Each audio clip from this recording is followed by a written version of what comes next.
Welcome to RMCA Bishop Spiritual Message. Let us begin this reflection with a short prayer. Please join me. O God, may I shed tears for my past sins. Give me the strength to repulse future temptations. Grant me humility to correct my bad inclinations. Fill me with the desire to practice holy virtues in the name of the Father and of the Son and of the Holy Spirit. Amen.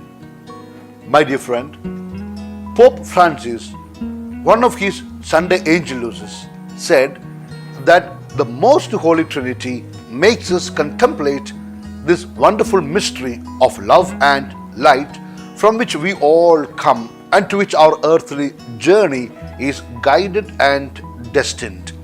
It is an immense mystery which exceeds the capacity of our mind, but it speaks to our heart because we find it enclosed in that expression of St. John which sums up all of Revelation. God is love. Insofar as God is love, the one and the only one, there is also communion between the Father, the Son, and the Holy Spirit. Addressing the faithful, the Pope explained that it is the Father who gives himself by generating the Son, who in turn gives himself to the Father, and their mutual love is the Holy Spirit, the bond of their unity. The mystery of the Trinity has been revealed to us by Jesus himself. He showed us the face of God as the merciful Father. He presented himself, true man, as the Son of God and Word of the Father. Jesus spoke of the Holy Spirit who proceeds from the Father and the Son, the Spirit of truth, the Paraclete Spirit, that is our consoler and advocate. In the proclamation of the gospel and in every form of Christian mission, Pope Francis underlined, we cannot disregard this unity invoked by Jesus. The beauty of the gospel demands to be lived and witnessed in harmony among us who are so different. Therefore, this unity is essential to the Christian. It is not just an attitude or just an expression. No, it is real and essential because unity is the only way of life. It is essential because unity is born of love, of God's mercy, of the justification of Jesus Christ, and of the presence of the Holy Spirit in our hearts. The mystery of the Holy Trinity, therefore, my dear friend, should encourage all of us to work and pray for the unity in the family, unity in the church, unity in the society, with people of different cultures, religions, languages, etc.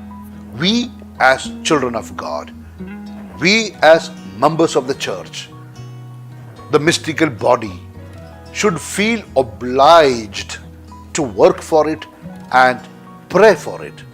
That is how we can rebuild the church again. Please join me in my humble prayer for you. Let us pray. Eternal Father, grant your child, this listener, the humility to be obedient to your commandments, the courage to be a witness of your Son Jesus, and the desire to bear the fruits of the Holy Spirit. Lord Jesus, bless your child to be faithful to the church and give courage to defend her effectively. O Holy Spirit, kindle in your child the fire of faith in one Creator God, in one Savior Jesus, in one Holy Catholic and Apostolic Church, and in universal brotherhood. Let your child, this listener, be blessed and be protected from all evil with the intercession of Mary and Joseph. Now, I give you my apostolic blessing. May Almighty God bless you in the name of the Father and of the Son and of the Holy Spirit. It is good to listen to these talks every day, one in the morning and another in the evening.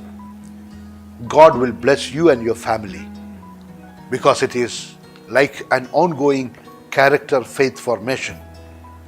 Wish you all the good things in life.